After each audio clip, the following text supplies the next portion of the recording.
Shalom, shalom semua, apa kabar? Selamat datang kembali ke sesi pengajaran buku Wahyu dan puji Tuhan, kita sudah selesai tentang penganiayaan besar ataupun kesusahan besar, the Great Tribulation.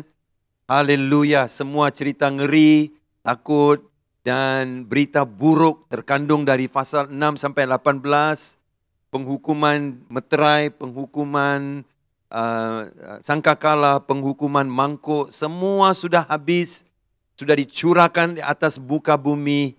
Dan puji Tuhan, hari ini kita akan belajar tentang kedatangan kedua Yesus ke dunia kita. Amin. Puji Tuhan, yaitu Wahyu 19, kita akan baca sebentar nanti. Dan kita akan bahagikan firman ini kepada 2 minggu depan. Kita akan masuk ke bahagian kedua dari ayat 11 sampai 21. Hari ini kita akan cover dari ayat 1 sampai ke 10. Mari kita berdoa. Tuhan Yesus, terima kasih atas firman kedatangan kedua Yesus ke bumi kami, ke dunia ini. Berilah kami pengertian, ajar kami memahami bagaimana kami harus hidup untuk menerima dan bersiap bagi menghadapi kedatangan kedua Yesus. Di dalam nama Tuhan Yesus Bapa, saya berdoa bagi semua pendengar, kuat teguhkan kami dan segarkan kami di dalam nama Yesus. Amin. Nah saudara, sebelum kita sambung dengan pelajaran Wahyu 19 ini, biar saya beri sedikit latar belakang. Ini adalah gambar yang sangat penting untuk kita semua, yaitu garis waktu acara akhir zaman. Nah, ini sangat penting. Dan saya mau kalau boleh kamu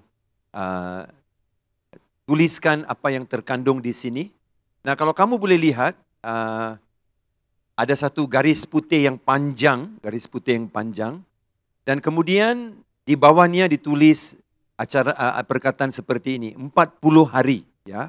Kebangkitan Yesus pertama 40 hari, dari kebangkitan Yesus ke kenaikan Yesus ditulis sana 40 hari. Berarti 40 hari Yesus menampakkan diri kepada muridnya. Dari waktu dia bangkit dari kubur, sehingga dia masuk ke surga, 40 hari di muka bumi. Selepas itu, datang Pentakosta. Ingat, Pentakosta itu artinya 50.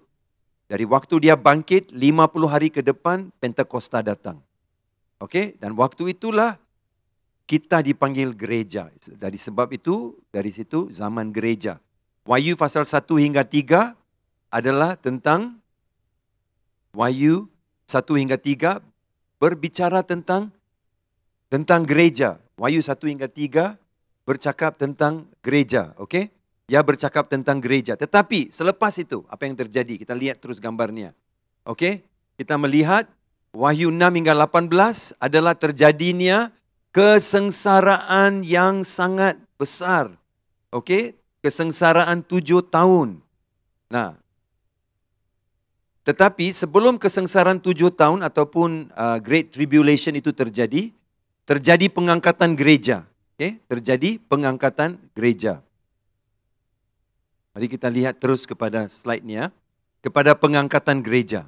Dan selepas pengangkatan gereja itu, kita lihat pasal 6 hingga 18. Itulah masa yang dikenali sebagai kesusahan besar. Great Tribulation. Minggu lalu kita selesai pasal 18. Okey, nah sangat susah waktu itu, banyak pencobaan, penderitaan.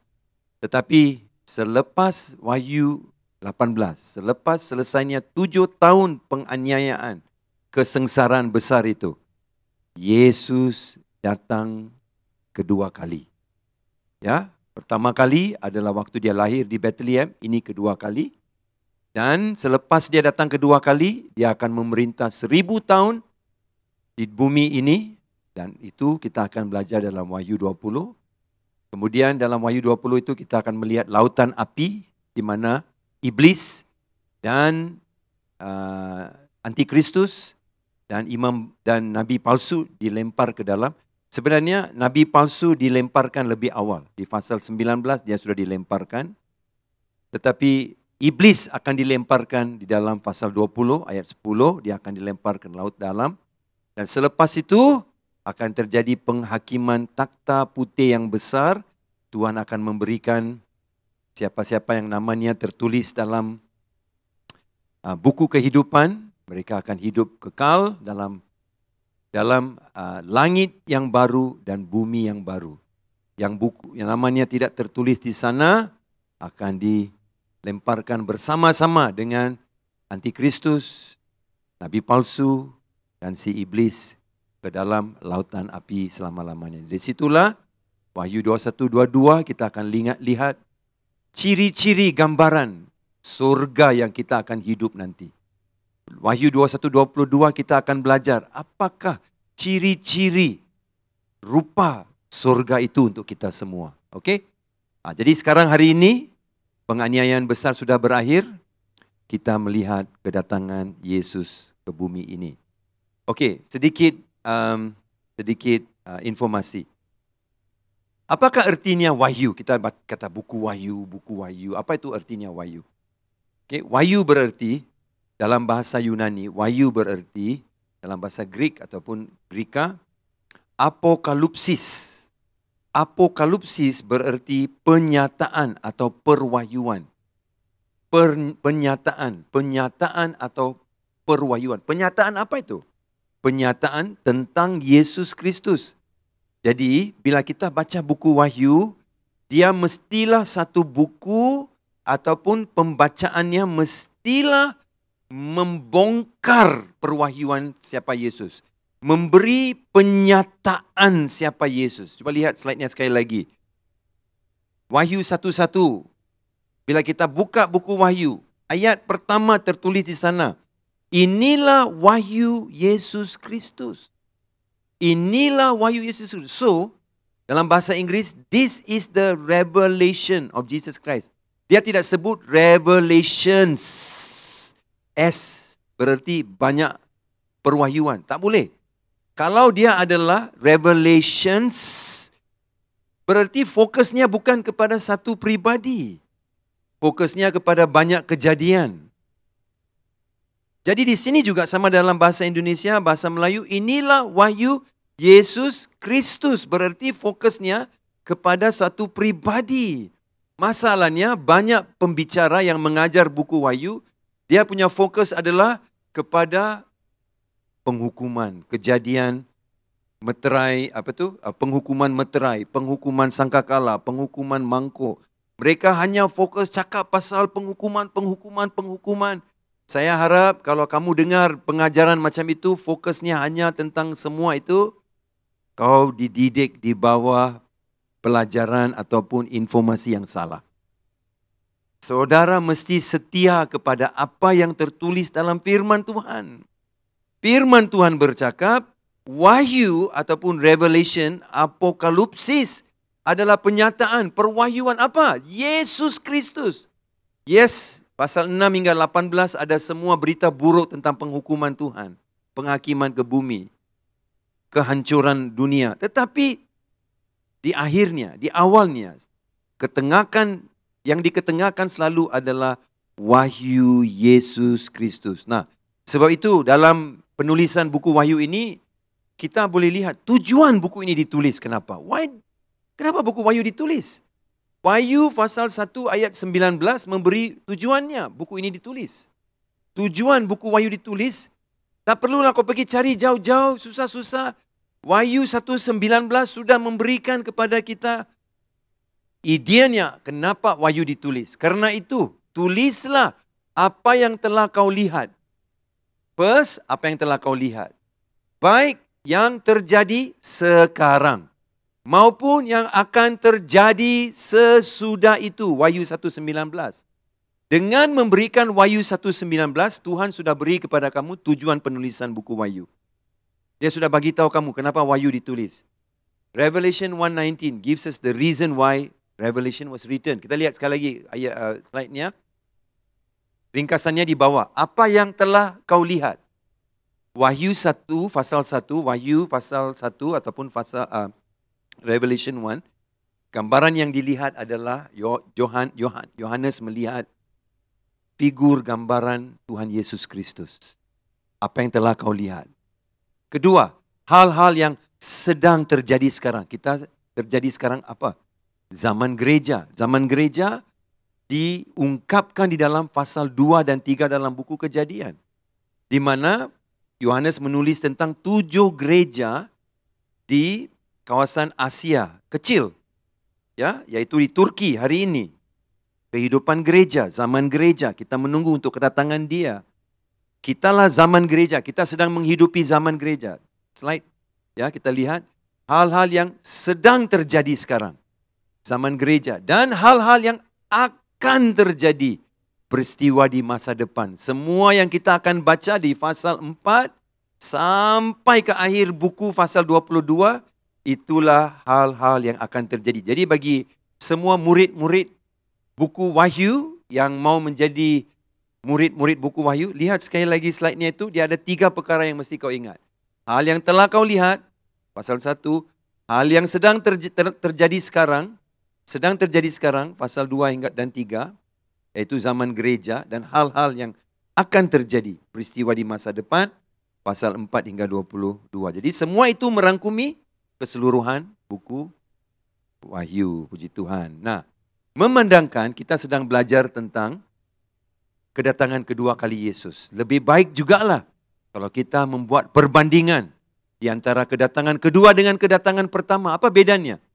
Apakah beda di antara kedatangan pertama Yesus dengan kedatangan kedua Yesus? Kita lihat. Oke, ini gambarannya. Dalam kedatangan pertama Yesus, apa yang terjadi? Dia datang lemah lembut, merendahkan diri, dan menunggangi keldai. Betulkah? Dalam kurungan saya sudah masukkan semua teks firman di dalam situ. Jadi pandai-pandailah, kamu ikut saja, saya akan hanya jelaskan. Dia datang lemah, lembut, merendahkan diri, menunggangi keldai. Tetapi dalam kedatangan kedua, dia datang bukan lemah lembut, dia datang keras, berperang. Apa yang dia buat? Menunggangi seekor kuda putih. Okey, kemudian nombor 2, dia menangis. Apakah yang kelihatan di matanya? Dia menangis untuk umatnya. Dalam Lukas 19, 41-42, ketika dia melihat kota Yerusalem, dia menangis. Matanya penuh dengan air mata. Tetapi dalam Wahyu, ketika dia datang kedua kali, matanya ada apa? Berapi-api matanya. Lain daripada kedatangan pertama, dia menangis, ada air. Kedatangan kedua, bukan ada air, ada api. Okay? Itu tidak menjadikan dia Superman, hanya menunjukkan bahawa dia adalah Tuhan, Raja yang tahu dan boleh melihat semua kondisi hidup manusia. Kemudian nombor 3, dia memakai mahkota berduri, betul? Dia memakai mahkota berduri. Tetapi ketika dia datang dalam Wahyu 19:12, dia memakai banyak mahkota. Kenapakah Yesus pakai banyak mahkota?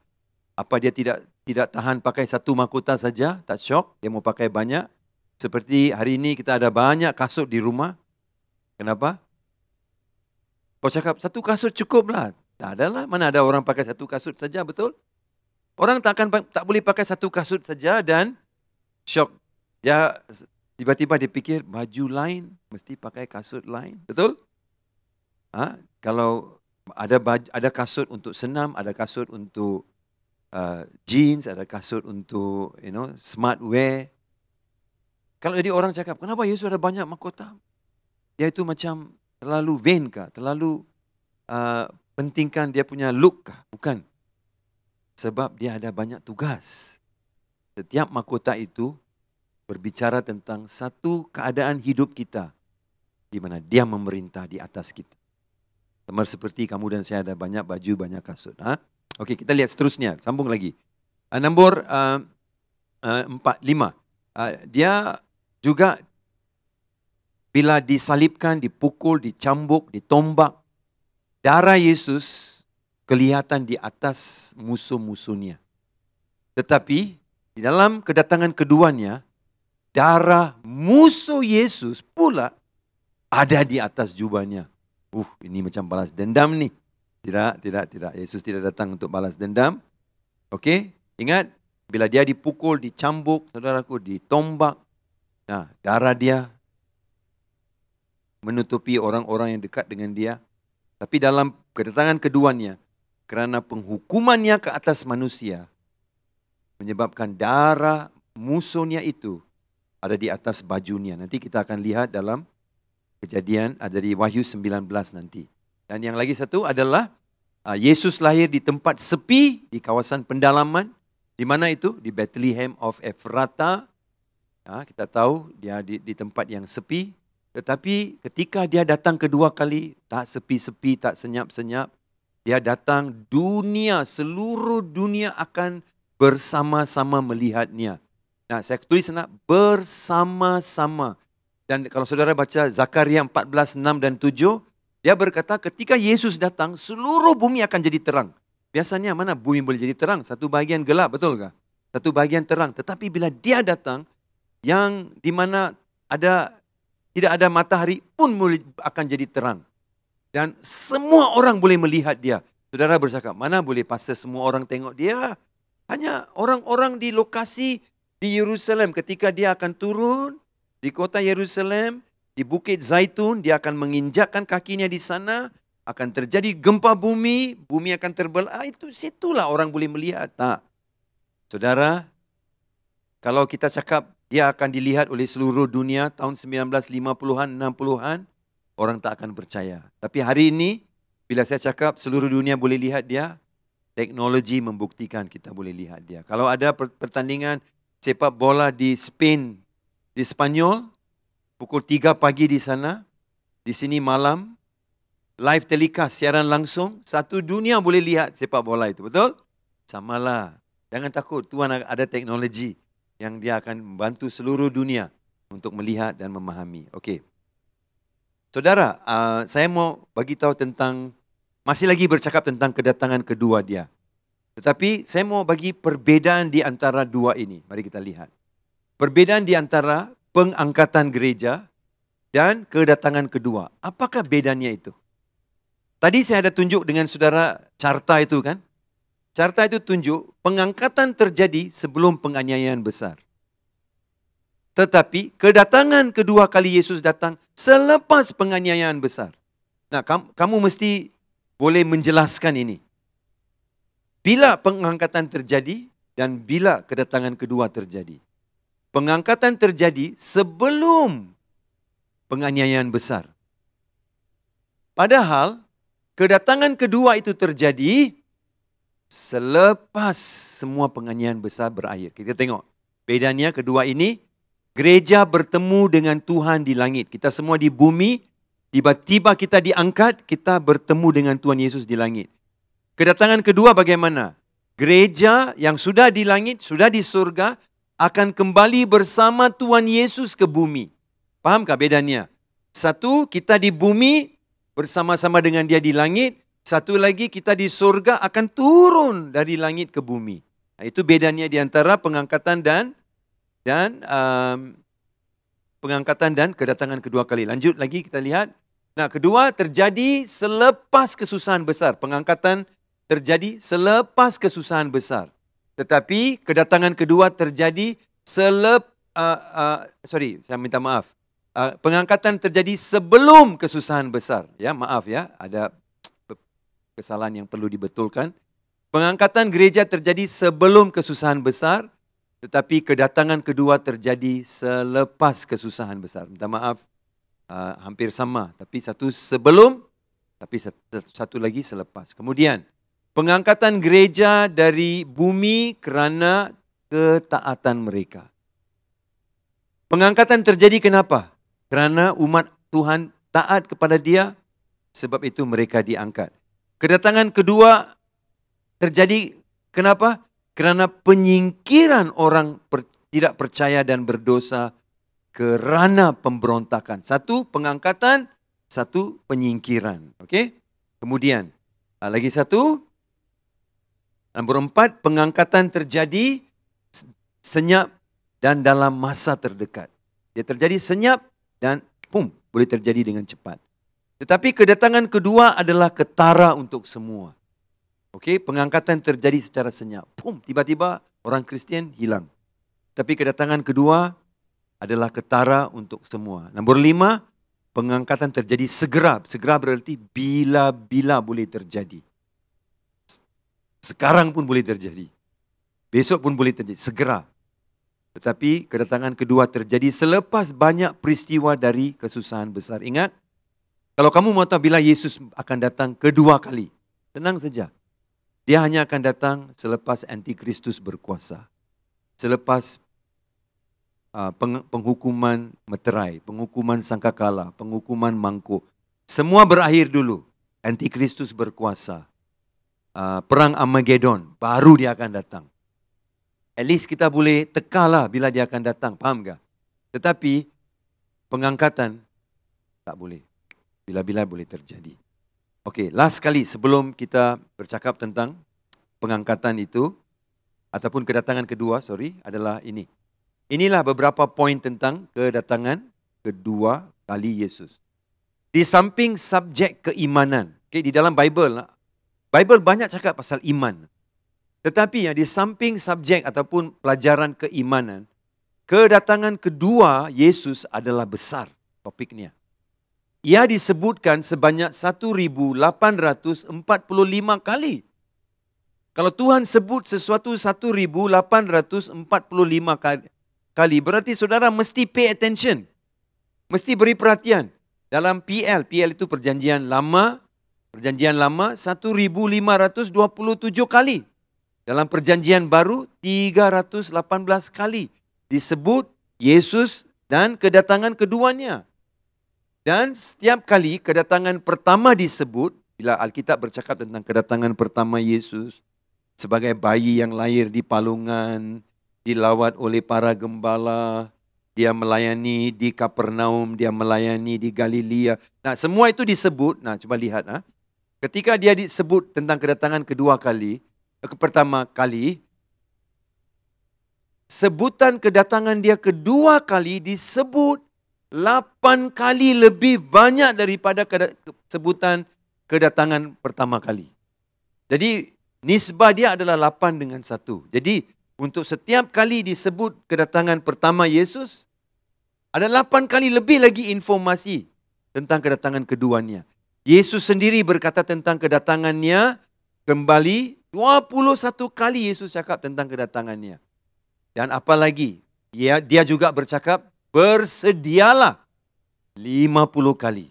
Jadi saudara cukup jelas bahawa bercakap tentang kedatangan kedua kali Yesus adalah poin ataupun topik yang sangat penting untuk kita semua. Nah, hari ini kita sampai kepada pelajaran Wahyu 19, kedatangan kedua Yesus. Bagaimanakah kita bahagikan Wahyu 19 ini? Saya mau cuba bantu saudara untuk menolong saudara membahagikan Wahyu 19 supaya senang saudara ikut. Macam mana saya mau tolong saudara? Mari kita lihat.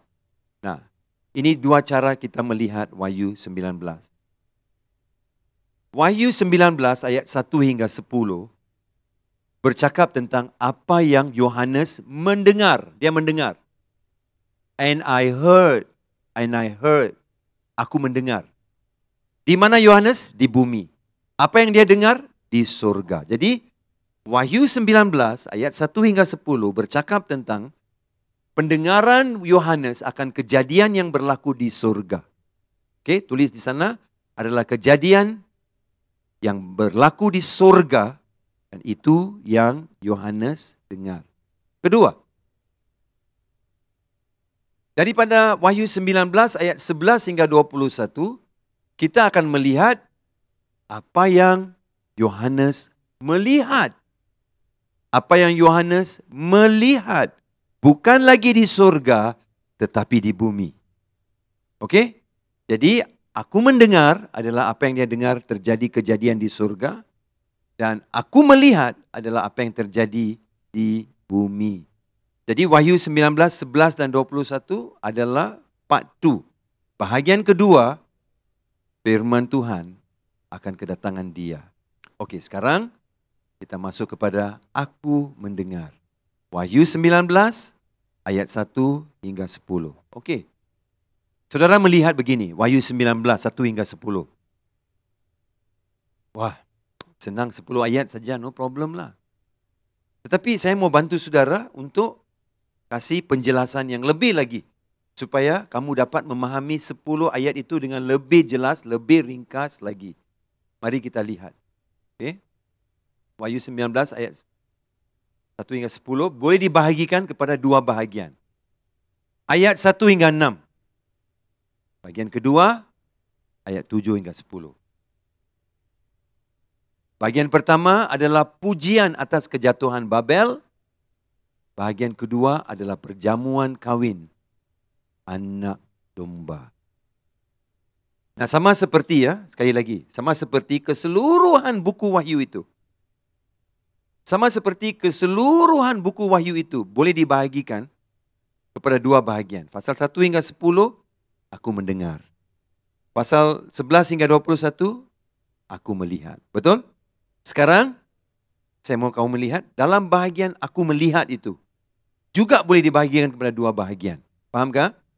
Aku melihat juga boleh melihat dalam dua bahagian. Satu adalah apa yang dia bersyukur kepada Tuhan atas kejatuhan Babel. Ayat 1 hingga 6. Kemudian ayat 7 hingga 10 adalah perkawinan ataupun makan besar bersama dengan anak domba ataupun perjamuan kawin anak domba. Okey? Okey, sekarang saudara sudah faham macam mana pasal 19 ini dibahagikan? Bila kamu dibantu seperti ini kan, dan kamu balik ke Alkitab kamu, dan you cuba baca, kamu akan faham lebih banyak. Masalahnya bila you buka you punya Bible, you tengok, waduh, ada 50 ayat. Wah, banyak apa dia cakap ni? Oh, pasti tidak faham. Tetapi, kalau boleh diringkaskan seperti yang saya lakukan, bila saudara mengkaji firman itu sendiri, saudara akan memahami dengan lebih baik. Itu tujuan saya, saudara. Itu sebab saya mengundang orang untuk datang dan belajar buku Wahyu supaya jangan ada orang cakap, susah mau ikut buku Wahyu.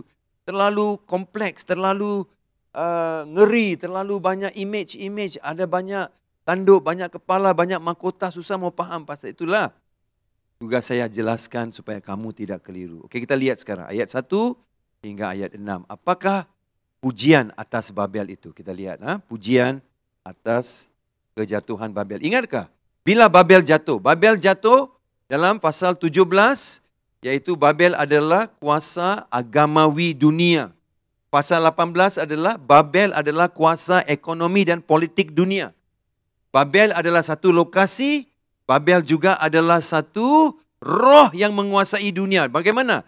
Dengan roh agamawinya dan juga dengan kuasa politik dan juga keuangan dan ekonominya. Jadi saudara, puji Tuhan pasal 17, 18 menunjukkan Babel sudah jatuh, Babel sudah roboh, Babel sudah hancur. Jadi sebab itu masuk ke pasal 19 ada pujian yang dinyanyikan atas kejatuhan Babel. Mari kita lihat. Kita bacakan semua 6 ayat itu sekali. Okay? Kemudian baru kembali dan kaji satu demi satu. Kemudian daripada itu aku mendengar seperti suara yang nyaring dari himpunan besar orang banyak di surga. Katanya, haleluya, keselamatan dan kemuliaan dan kekuasaan adalah pada Allah kita. Sebab benar dan adil segala penghakimannya. Kerana ialah yang telah menghakimi pelacur besar. Ingat siapa itu pelacur besar? Ya, adalah roh yang menguasai Babel. Dan yang merusakkan bumi dengan percabulannya. Dan ialah yang telah membalaskan darah hamba-hambanya atas pelacur itu. Ayat 3. Dan untuk kedua kalinya mereka berkata, haleluya. Ya, asapnya naik sampai selama-lamanya. Berarti Babel musnah dan asapnya naik. Mereka bersorak haleluya. Dan ke-24 tua-tua dan 4 makhluk itu tersungkur dan menyembah Allah yang duduk di atas takhta itu. Dan mereka berkata, amin, haleluya. Mereka berkata. Kemudian saudaraku, ayat yang kelima. Maka kedengaranlah suatu suara dari takhta itu. Pujilah Allah kita. Hai kamu semua hambanya, kamu yang takut akan Dia, baik kecil maupun besar. Lalu aku mendengar seperti suara himpunan besar orang banyak, seperti desau air bah, dan seperti deru gurun yang hebat. Katanya, haleluya, kerana Tuhan Allah kita yang maha kuasa telah menjadi Raja. Amin. Amin. Puji Tuhan. Saudara, ada 4 kali disebut perkataan haleluya, haleluya, haleluya. Apakah itu arti haleluya? Datang dari bahasa Ibrani. Halal itu berarti pujian, praise. Yah. Yah itu adalah Yahweh. Jadi, pujian kepada Yahweh. Sebab itu kita dapat haleluya. Banyak orang sebut haleluya, haleluya. Tapi dia tidak tahu apa maksudnya itu. Kan? Dia hanya pandai sebut haleluya, haleluya. Apa itu artinya? Aku tak tahu. Haleluya. Apa arti bro? Aku tak tahu. Kasihan bah, kamu tidak tahu. Nah, halal daripada haleluya itu datang dari high praise, pujian. Dan Yah itu Tuhan. Okey. Kenapa mereka memuji? Sebab Babel sudah jatuh. Babel menghancurkan bumi. Babel merosakkan dengan budaya. Babel merosakkan dengan pengajarannya. Babel merosakkan dengan agama palsunya. Jadi saya pun memuji Tuhan juga. Nah, saya mau kamu fokus kepada ayat yang pertama. Kita lihat. Kemudian daripada itu. Nah saudara, bila kita baca Alkitab, banyak kali kita tak pay attention tau. Tak beri perhatian. Dia sebut apa? Kemudian daripada itu. Dalam bahasa Inggris, after this. Kenapa perkataan itu sangat penting di sini? After this. Perkataan kemudian daripada itu. Yang saudara lihat. Kemudian daripada itu. Yang saudara lihat adalah satu ungkapan yang membawa pengharapan. Kenapa? Apakah sebelum itu? Sebelum itu pasal berapa? 17, 18, 16, 15. Penghukuman meterai, penghukuman tangkakala, penghukuman mangkuk. Aduh, ngeri oh. Bumi terbakar, gempa bumi terjadi, air laut rosak, air sungai rosak, ikan mati, laut berdarah. Ingatkah saudara? Jadi bila dia masuk ke pasal 19, dia berkata, after this. Kemudiannya. Jadi saya ada dorongan buat saudara semua. Mungkin anda juga berada di dalam keadaan yang sama. Kamu sedang melalui sesuatu yang sangat susah dalam hidup kamu. Bertubi-tubi kamu kena satu masalah demi satu masalah. Satu kesusahan demi satu kesusahan. Tetapi puji Tuhan saudara, kemudian daripada itu, semua yang mengikutinya adalah baik, ajaib, luar biasa dan mendorong sekali. Kenapa? Kenapakah kemudiannya itu? Apakah yang terjadi? Dia berkata, kemudian aku mendengar seperti suara yang nyaring dari himpunan besar orang banyak di surga. Haleluya. Mereka berkata, kemuliaan, keselamatan, kekuasaan adalah kepada Allah kami. Mereka berkata, Allah memerintah, Dia berkuasa. Dia yang hebat. Tidak ada raja lain, tidak ada penguasa lain, tidak ada pemerintah lain. Terbukti Dialah raja. Tetapi sebelum itu terjadi, mungkin kamu sedang melalui. Kemudian, kamu sedang melalui sesuatu yang susah. So, jangan putus asa. Jangan putus asa. Frasa selepas ini boleh memberi kita harapan. Semua penghakiman yang ngeri dan menghancurkan bumi di bahagian tengah Wahyu, akhirnya akan menjadi perkara yang telah berlalu. Mereka tidak mewakili mereka tidak mewakili keadaan terakhir bumi kita, seperti penganiayaan besar pasal 6 hingga 18 itu. Walaupun gereja mungkin akan dianiaya pada waktu itu kerana ada banyak orang setelah gereja diangkat akan ada juga saudara-saudara baru lahir di sini. Namun gereja akan muncul di seberang menuju kegembiraan yang kekal. Berarti bila Yesus datang kedua kali dari surga, gereja akan kembali untuk menguasai bumi. Sekarang susahlah. It's okay. It's okay. Sebab satu hari kita akan berdepan dengan ungkapan ini. Kemudian daripada itu. After this. Aku sedang melalui pencobaan. But after this. Aku melalui penyakit. Tapi after this.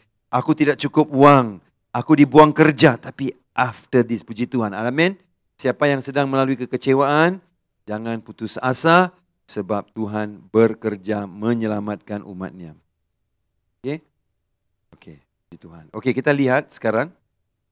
ayat 2. Okay? Dan sebab benar dan adil segala penghakimannya. Kerana ialah yang telah menghakimi pelacur besar itu, yang merusakkan bumi dengan percabulannya.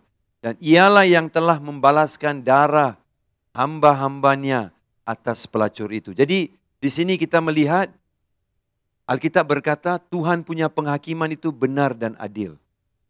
Betul tak bila you baca buku Wahyu, banyak orang cakap, ayo Tuhan tak adil tau. Seperti 7 meterai, penghukuman meterai, 7 penghukuman sangkakala, 7 penghukuman mangkuk, 21 penghukuman, 7 tidak adil lah. Tapi tunggu dulu. Saudara, Alkitab dalam pasal 2 berkata, hukumannya itu benar dan adil. Benar dan adil. Karena saya seorang hakim, dan saya harus bertindak adil, betul kan? Tetapi, katakan saya hakim yang sangat baik hati. Sangat baik hati. Belum ada orang yang sebaik hati saya ini di bumi ini. Dan bila saya nampak ada orang yang baru bunuh di depan, berdiri di mahkamah saya, dan saya tengok dia bilang, kau ada 5 orang anak. Berapa umur? 4, 3, 2, 1, dan 1 baru lahir Tuhan. Aduh kesiannya. Bolehkah kau ampuni pembunuh itu? Karena dia ada 4 orang anak yang baru lahir. Semua muda-muda semua. Bolehkah kau ampuni dia? Bilang, aku baik hati, aku ampunimu. Tak boleh. You mesti adil. Adil adalah justice. Kamu mesti tunjuk kebenaran itu. Kau tak boleh kompromi kebenaran. Kalau kau mau kompromi kebenaran, jangan jadi hakim lah. Kerja di satu NGO, kebajikan lah. Tunjuk kebajikan kepada orang. Bukan jadi hakim, tahu tak? Jadi banyak orang tengok Tuhan bilang, buku Wahyu cakap Tuhan tak adil. Sebab dia hukum 21 kali. Saudara jangan kau lupa. Apa yang kau dapat kalau kau melanggar perintah Tuhan? Apa kau dapat kalau kau melanggar perintah ataupun peraturan jalan raya kerajaan Malaysia? Apa yang saudara harapkan? Polismen berdiri dan bagi kamu gula-gula? Polismen bagi you voucher untuk ke KFC? Kau ni gila ke apa saudara? Kau melanggar undang-undang, kau dapatlah itu saman. Apa kau pikir? Orang sudah melakukan salah, apa yang mereka pikir? Tuhan hanya tutup satu mata dan ampuni mereka? Dia sudah bagi peluang demi peluang demi peluang demi peluang. Mereka tidak mau bertobat. Nah saudara, dia tetap adil dan dia benar. Kalau setuju kata amin saudara. Dia tetap benar dan selalu adil. Kenapa? Kerana ingat, cuba lihat ayat kedua. Ayat 2 berkata, kerana dia membalas darah hamba-hambanya atas pelacur itu. Sebab melalui kuasa pelacur dan juga nabi palsu dan ekonomi, banyak orang Kristian dan hamba Tuhan dihakimi dan dianiaya. So, Tuhan mau tiba masanya, dia mau membalas. Okey, nah, kita melihat dalam ayat ini, perkataan ayat 3, dan kedua kalinya mereka berkata haleluya. Kenapa? Kerana asap yang tidak pernah stop berhenti menghukum Babel. Dan kemudian kita melihat ayat keempat, orang-orang yang mempunyai status paling tinggi selain daripada Tuhan Yesus di surga, yaitu 24 tua-tua dan 4 makhluk itu tersungkur menyembah Allah. Tersungkur menyembah Allah. Kemudian ayat 5, dan mereka memuji menyembah Allah, dan ayat 6 juga sama, mereka memuji menyembah Allah. Nah, kenapakah mereka begitu memuji? Ini adalah 5 sebab kenapa mereka memuji dan menyembah dan melaung-laungkan haleluya. 5 sebab ini. John MacArthur memberikan 5 sebab kenapa Yesus layak menerima haleluya. 1, pembebasan Allah atas umatnya dari musuh-musuh mereka. Musuh-musuh mereka dihancurkan, jadi umat Allah memuji pembebasan mereka. Kita boleh lihat itu di ayat pertama. Kedua, Allah memberikan keadilan, pasal kedua. Itu yang saya sebut. Kau tak boleh kompromi keadilan lah. Keadilan is justice. Okey, kalau kau orang buat jahat, hakim mesti memberi keadilan. Tak boleh cakap, oh okeylah aku tutup satu mata, aku bagi you chance sekarang lah, peluang terakhir lah, peluang kedua terakhir, tak gunalah. Allah mesti memberi keadilan. Ketiga, kehancuran kekal Allah atas pemberontakan manusia. Allah stop dia.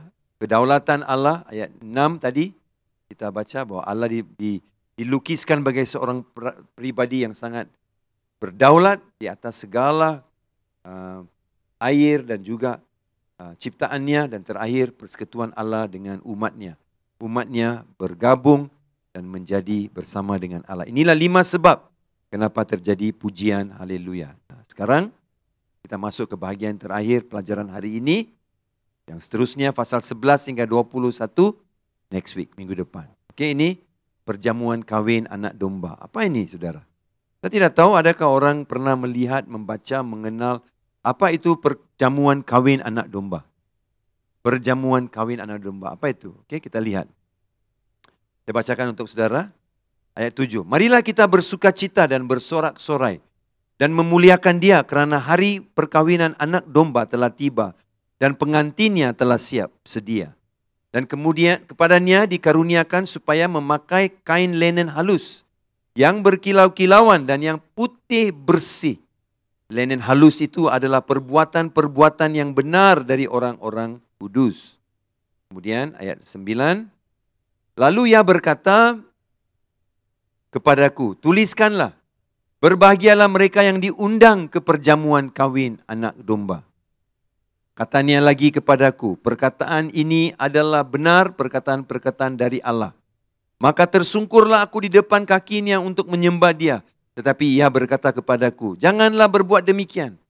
Aku adalah hamba sama dengan engkau dan saudara-saudaramu yang memiliki kesaksian Yesus. Sembahlah Allah kerana kesaksian Yesus adalah roh nubuatan. Banyak orang baca ayat ini dia tidak paham. Apa itu? Kesaksian Yesus adalah roh nubuatan. Apa itu? Nantilah saya jelaskan. Coba lihat ayat yang ke-9. Lalu ia berkata kepadanya, tuliskanlah, berbahagialah mereka yang diundang ke perjamuan kawin anak domba. Siapa yang sedang kawin di sini? Anak domba kan? Kawin siapa? Kawin dengan gereja. Gereja adalah mempelai wanita, betul? Yesus adalah mempelai laki-laki. Siapa yang diundang? Kita adalah the bride. Kita adalah pengantin, betul? Perlukah kita dalam perkawinan kita mengundang diri kita sendiri? Mana ada? Kita undang orang lain lah. Betul kan? Kita tak pernah tulis kad dan mengundang diri kita sendiri untuk perkawinan kita. Kita selalu undang orang lain. So, saudara, pasal 9 itu siapa yang diundang? Kalau kita gereja adalah mempelai wanita, yang diundang itu siapa? Adakah orang-orang lain di planet lain yang akan diundang? Siapa itu? Kita bukan kita. Kita adalah yang menikah. Itu siapa itu? Nanti, saudara, saya jelaskan. Kita balik lagi ke ayat 7 sekarang. One by one. Ayat 7. Marilah kita bersukacita dan bersorak-sorai dan memuliakan dia kerana hari perkawinan anak domba telah tiba dan pengantinnya, itu dia. Siapa pengantinnya? Kitalah, gereja telah siap sedia. Nah, sebab itu penting ya. Untuk lelaki menjadi pengantin, susah tau. Sebab kita macho, kita selalu mau jadi lelaki. Betulkah? Mana kita boleh jadi pengantin? Tak masuk akal. Sebab itu kita lelaki harus belajar dari wanita. Dari saudari-saudari kita di gereja untuk menolong kita memahami pasal pengantin itu. Apakah itu artinya jadi pengantin? Kita tak tahu. Wanita tahu, dia tahu macam mana persiapannya, betul?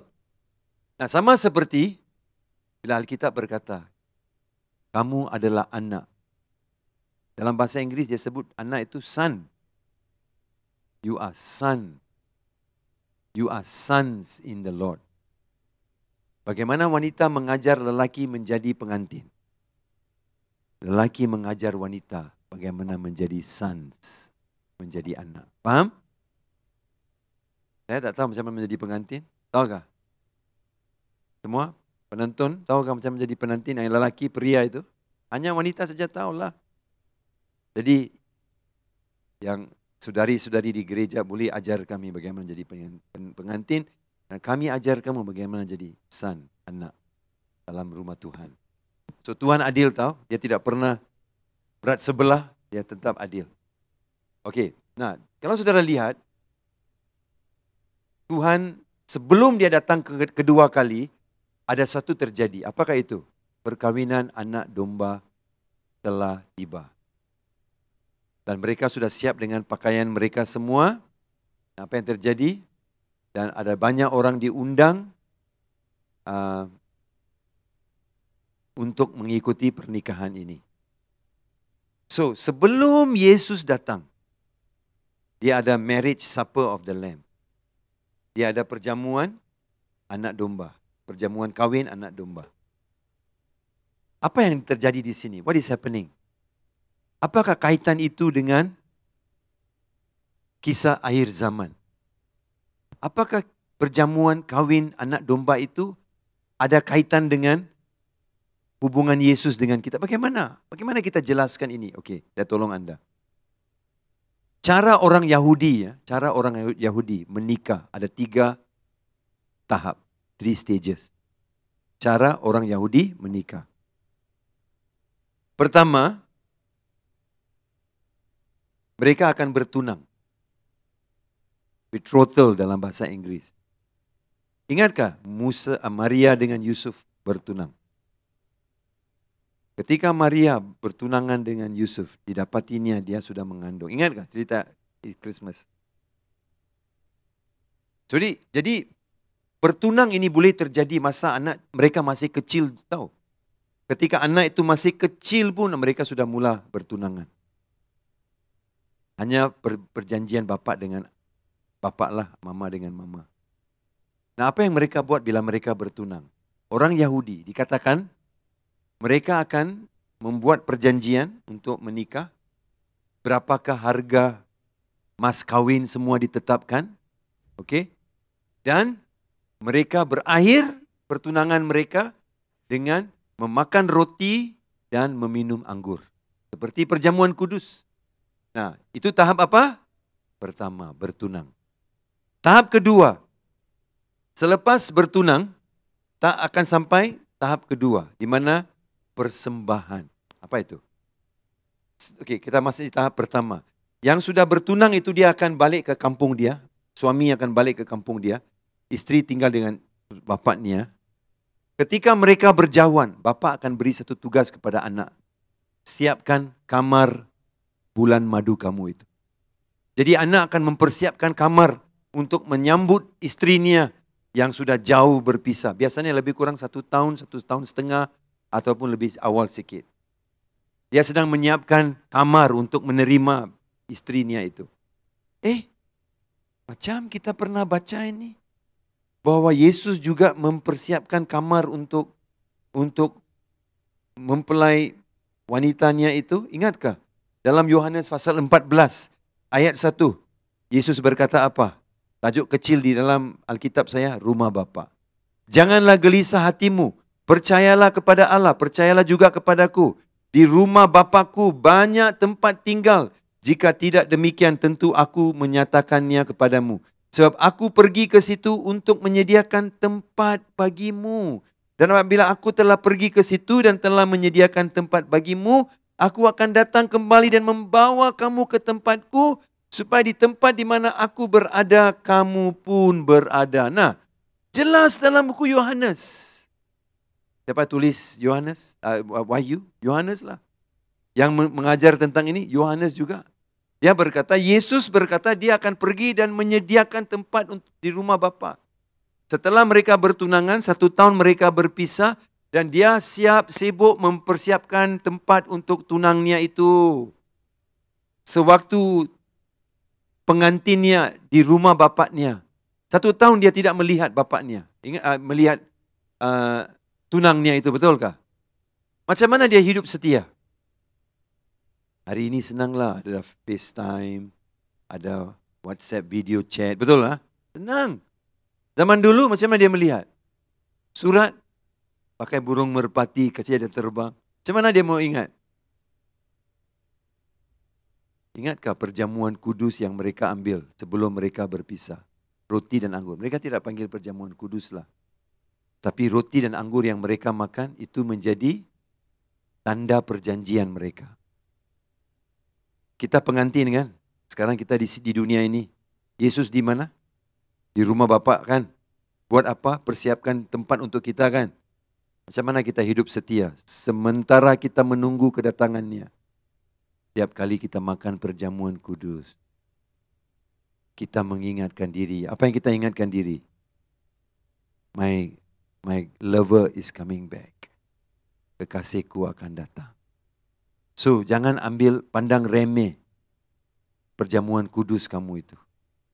Ya, bukan sesuatu yang bisa dipandang remeh. Nah, kau tahukah?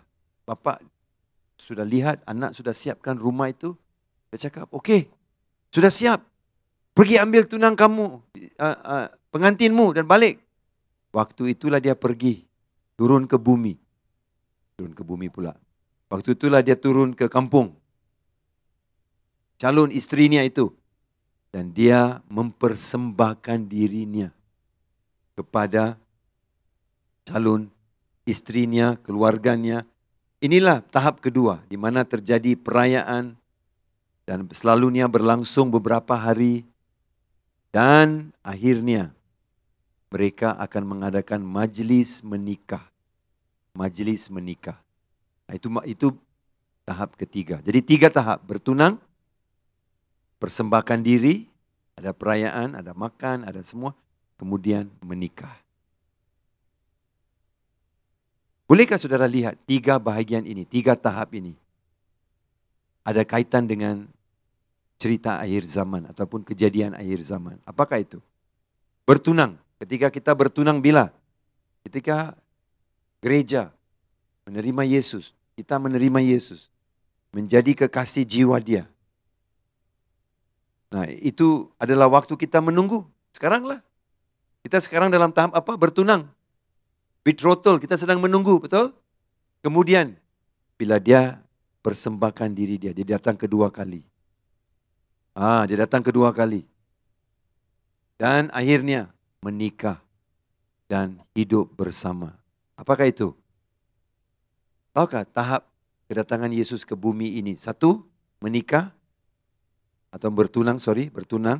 Kedua, yang persembahkan dirinya, kedatangan kedua kali. Dan ketiga, mereka hidup sebagai suami istri. Kita akan hidup 1000 tahun di bumi yang dipimpin oleh Yesus. Jadi, pernikahan mereka ada maksudnya.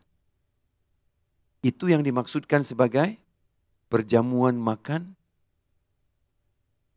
anak domba. Perjamuan makan anak domba. Nah, saya mau tanya kamu, kenapa dia tidak sebut perjamuan makan juru selamat? Perjamuan makan Yesus Kristus. Perjamuan makan Mesias. Kenapa dia tidak pakai nama semua itu? Kenapa dia pakai perjamuan makan anak domba? Why? Saya percaya kita semua jatuh cinta dengan anak domba. Sebab itu kita siap mau pergi makan perjamuan anak domba. Betul tak betul? Kita semua jatuh cinta dengan anak domba. Kenapa? Karena hanya seekor domba yang digambarkan dalam perjanjian lama juga mati untuk dosa satu keluarga. Dan darahnya menutup dosa mereka. Dan orang yang melihat dombanya mati, dia bilang, aduh luar biasanya dombaku itu. Betul kan? Kita semua jatuh cinta dengan siapa? Anak domba. Sebab itu perjamuan itu juga perjamuan kawin anak domba. Oke? Okey, sebab itulah. Kalau kamu jatuh cinta dengan Jerry, takkan pula kau pergi perjamuan makan Sam. Tak boleh.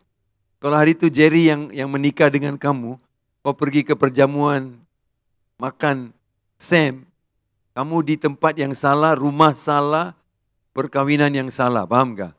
Okey? Jadi ya, ingat.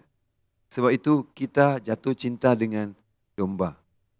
Okey? Itu sebabnya ia dikenali sebagai perkahwinan, perjamuan kahwin anak domba. Jadi ada 3 stesen pernikahan mereka. Kita bertunang dengan Yesus, menunggu kedatangannya, kemudian dia akan datang ke bumi kedua kali bersama dengan dia yang akan bertunang yaitu kita. Akhirnya dia akan tinggal di muka bumi untuk selama-lamanya, selama 1000 tahun, untuk 1000 tahun.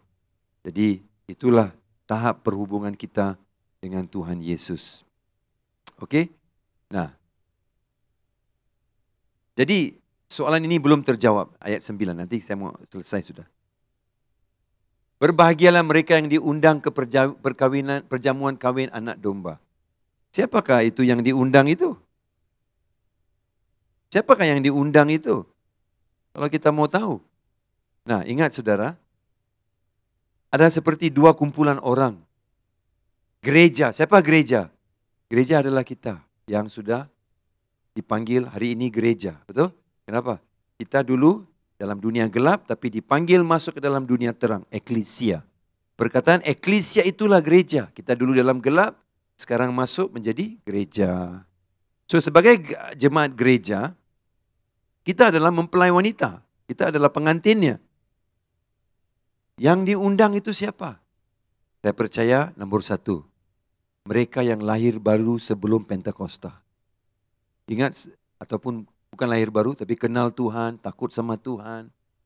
Mereka adalah orang-orang yang belum dikenal sebagai gereja. Karena gereja, istilah gereja hanya dikenali selepas Pentakosta. Jadi sebelum itu ada juga banyak orang benar. Tapi mereka melihat Yesus, percaya dengan Yesus. Atau mereka percaya dengan Tuhan sebelum Yesus datang. Mereka akan diundang. Karena kita lah pengantinnya. Kemudian, siapa lagi pengantin mereka yang diundang? Ingatkah dalam masa penganiayaan besar, pasal 6 hingga 18 Wahyu. Kau pikir masih lagi ada orang Kristian setelah kita diangkat? Ada. Orang-orang yang cari kamu. Mana Leona? Mana Basaloges? Mana Zachary? Mana mereka? Itulah lama sudah mereka cakap ada pengangkatan. Dan kawan-kawan kita semua akan terima Yesus. Tapi mereka bukan gereja kan? Sebab mereka adalah orang percaya. Nah, gereja itu adalah dalam zaman gereja. Itu caranya saya melihat, itu caranya John MacArthur melihat. Dan yang lain mereka akan diundang dan mereka punya status sama dengan kita. Tapi kita hanya dikenali sebagai pengantin.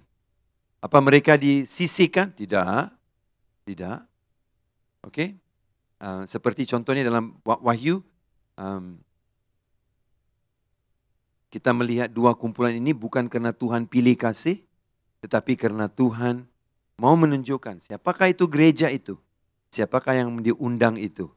Tetapi bila kita diundang, apa yang kita makan, apa yang kita nikmati, semua adalah sama.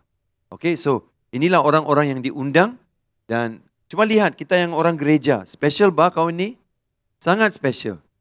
Okey, sangat special. Nah, ayat 10 dan kita berakhir. Maka tersungkurlah aku di depan kakinya untuk menyembah dia, tetapi ia berkata kepadaku, janganlah berbuat demikian, aku adalah hamba, sama dengan engkau dan saudara-saudaramu yang memiliki kesaksian Yesus.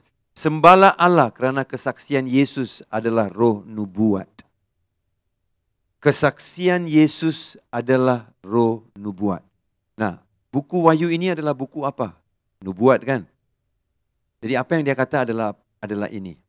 Semua yang keluar daripada nubuatan dalam Bible mestilah merujuk kepada Yesus.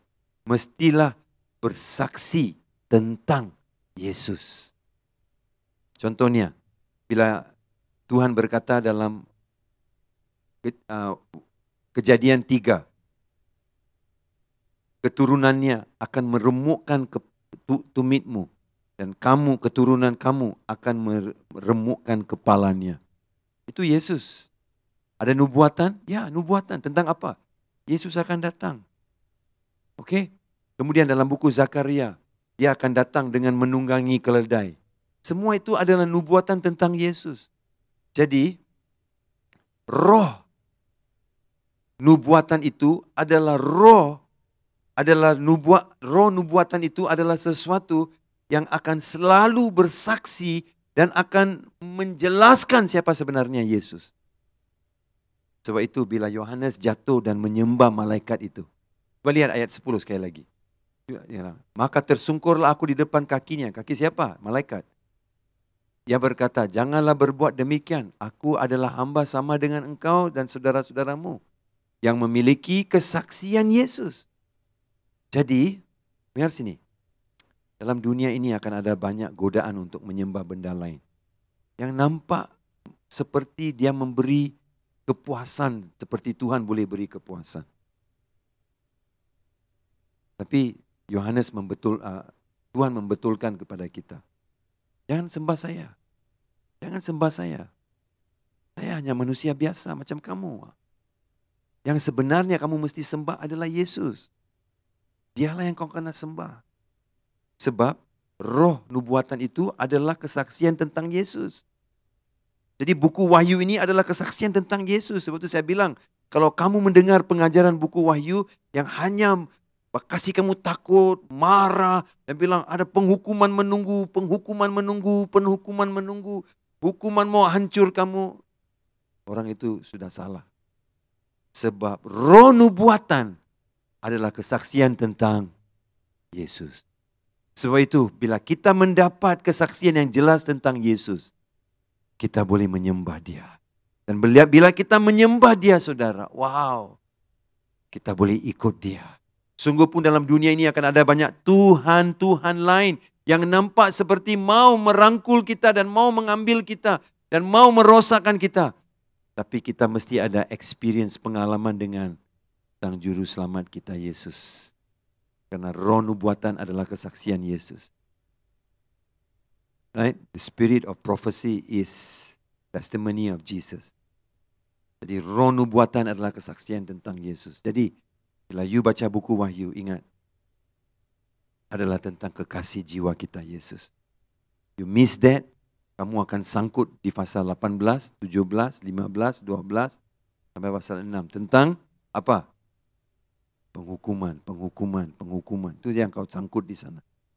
Sebab itu banyak orang baca buku Wahyu, dia sesat. Sebab dia tengok penghukuman, dia tidak paham. Dia tengok itu tanduk, dia tengok itu mahkota, dia bilang, siapa ini? Tak paham. Sebab fokus utama adalah Yesus. Fokus utama adalah Yesus.